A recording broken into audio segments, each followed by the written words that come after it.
Hello and welcome to your YouTube channel the SS classes, जहां आप सीखेंगे सहजता के साथ। I am your friend Ishita and I have cleared NTA NET exams और you can say eligible for assistant professor. So, my today's video on topic economics. Firstly, we study the microeconomics. So, let's get started with today's topic. Today's topic is difference between positive and normative approaches of economy. So यहाँ पर इसमें हम लोग क्या बात कर रहे हैं, positive approach and normative approach. So पहले आपको डिफरेंस से पहले हम आपकी मीनिंग बताते हैं, यहाँ पर पॉजिटिव और नॉर्मेटिव मीनिंग होती क्या है। तो पॉजिटिव का मतलब है व्हाट इज़, क्या है, मतलब आपको यहाँ पर करंट सिचुएशन की बात की जा रही है, मीन्स अभी क्या हो रहा है ये बताया जा रहा है। नॉर्मेटिव सिचुएशन या नॉर्मेटिव अप्रोच जो है, यहाँ पर क्या है, एक्चुअल कंडीशन क्या है, ये चीज़ कभी डिस्कस नहीं की जाती है। यहाँ पर सिर्फ ये बात की जा रही है क्या होना चाहिए या व्हाट शुड बी। ठीक है, तो ये चीज़ आपको क्लियर हुई होगी। यहाँ पर अप्रोच का मतलब है किस ढंग से हम लोग इकोनॉमिक्स को देखते हैं। तो दो ढंग से देखते हैं। फर्स्ट हो जाएगा आपका कि positive approach, then second one is the normative approach. Positive मतलब क्या है मतलब व्हाट इज। नॉर्मेटिव अप्रोच मतलब क्या होना चाहिए, मतलब व्हाट ऑट टू बी, या फिर कह सकते हैं what should be. Should be मतलब भी यही होता है, क्या होना चाहिए। यहाँ पर आप सजेशन देते हैं, कहाँ, नॉर्मेटिव में, लेकिन पॉजिटिव में कभी भी कोई सजेशन नहीं मांगता है। यहाँ पर सिर्फ आपकी जो एक्चुअल सिचुएशन है या करंट सिचुएशन है उसकी बात की जाती है।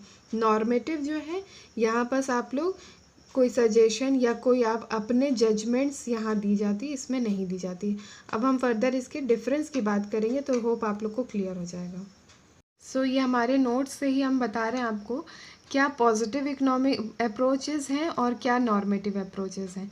तो पॉजिटिव अप्रोच में आप लोग पहली पॉइंट देखेंगे, it describes what was, what is and what would be under the state of circumstances. मतलब आपके पास एक सर्कमस्टांसेस है और वहाँ बस आपको सिर्फ और सिर्फ क्या है, क्या था और क्या होगा इसकी बात करनी है, लेकिन क्या होना चाहिए या वुड ऑट टू बी या व्हाट शुड बी, ये आप लोग का नॉर्मेटिव अप्रोच में बात की जाती है।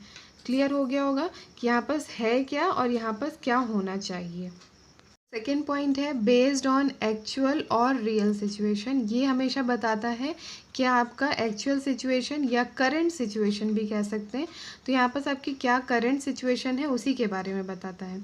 लेकिन ये क्या है, क्या होना चाहिए, या ये बताता है नैतिक या मॉरल। जैसे हम लोग बोलते हैं मॉरल साइंस में आपको ये चीज़ें करनी चाहिए, तो चाहिए मतलब एथिक्स में क्या होना चाहिए इसकी बात की जाती है। नेक्स्ट है the statement can be verified bye evidences. यहाँ पर बहुत सारी हमारे पास स्टेटमेंट्स रहती हैं, उन सब को हम वेरीफाई कैसे कर सकते हैं, कोई एविडेंस दे करके वेरीफाई किया जा सकता है। क्योंकि यहाँ पर क्या है, जो उसकी करंट सिचुएशन है उसकी बात की जा रही है। तो यहाँ पर हम लोग एविडेंस दे करके, प्रूफ दे करके उनको अपने स्टेटमेंट को सही दिखाया जा सकता है। लेकिन वही अगर नॉर्मेटिव अप्रोच की बात करें, यहाँ पर लिखा है empirical verification did not be possible. यहाँ पर ये है कि यहाँ पर हम लोग कोई एविडेंसेस नहीं दे सकते, क्योंकि ये सब सिर्फ क्या होना चाहिए, सिर्फ मतलब दिमाग पर बात हो रही है, कोई एक्चुअल पेपर पर कोई वर्क नहीं हो रहा है। तो यहाँ पर हम लोग के पास एविडेंसेस थे क्योंकि ये करंट सिचुएशन थी, लेकिन यहाँ पर क्या होना चाहिए उसकी बात की जा रही है, इसीलिए यहाँ पर कोई एविडेंसेस नहीं दिए जा सकते, इज़ नॉट पॉसिबल। नेक्स्ट, जैसे कि हमने आपको बताया था कि नॉर्मेटिव अप्रोच जो है वो जजमेंट और यहाँ सजेशंस दिए जाते हैं, बल्कि पॉजिटिव में नहीं दिए जाते। तो दो पॉइंट तो आपके इसी से ही क्लियर हो जाएंगे। जैसे कि इसमें दिया है 4th point, value judgement can be given. यहाँ पर नॉर्मेटिव में वैल्यू जजमेंट मतलब आपकी पर्सनल वैल्यूज़ या आपकी जो पर्सनल जजमेंट है वो किस में इन्वॉल्व होता है, नॉर्मेटिव में। लेकिन यहाँ पर कोई जजमेंट इन्वॉल्व होता ही नहीं है। यहाँ पर क्या करंट सिचुएशन है सिर्फ उसी पर डिस्कस किया जाता है, कोई जजमेंट या आपसे कोई सजेशंस नहीं लिए जाते, इसीलिए लिखा है value judgement can not be given. Next लिखा है आपका 6th पॉइंट हो जाएगा सजेशन का। इसमें ये कहा गया है, देखिए गिव सिचुएशंस और यहाँ पर नो सजेशंस आर गिवन। मतलब यही है, यहाँ पर सजेशंस और जजमेंट दिए जाते हैं कि वैल्यू रहती है, यहाँ पर कोई भी सजेशन या कोई भी जजमेंट की कोई वैल्यू रहती ही नहीं है।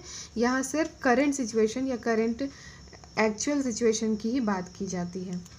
नेक्स्ट पॉइंट इसमें 4th पॉइंट जो 5th पॉइंट जो हमने स्किप कर दिया था, इसमें लिखा है no right wrong on debate. मतलब यहाँ पर कोई भी डिबेट किया जाता है तो यहाँ पर क्या सही है क्या गलत है इस पर कभी भी डिस्कशन नहीं होता, क्योंकि यहाँ पर हमेशा रियल सिचुएशन की बात की जाती है, इसलिए यहाँ पर राइट रॉन्ग की बात ही नहीं होती।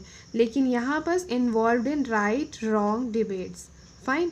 नेक्स्ट आपका 7th पॉइंट है supported by Adam Smith and his followers. ठीक है, यहाँ पर एडम स्मिथ मतलब जो फादर ऑफ इकोनॉमिक्स हैं उनके द्वारा पॉजिटिव अप्रोच को उन्होंने सपोर्ट किया। लेकिन बाकी देखिए इसमें लिखा है मार्शल हो गया, पिजन हो गया, ये बाकी जितने हैं ये सब नॉर्मेटिव अप्रोच को सपोर्ट करते थे। तो इतना हुआ, अब बाकी हम दिखाते हैं। तो देखिए इसमें एग्जाम्पल है एक, यहाँ पर एग्जाम्पल में देखिए ये लिखा है example of positive statement and example of normative statement. यहाँ पर ये कहा गया है कि पॉजिटिव स्टेटमेंट में the inflation rate in India at present is very high.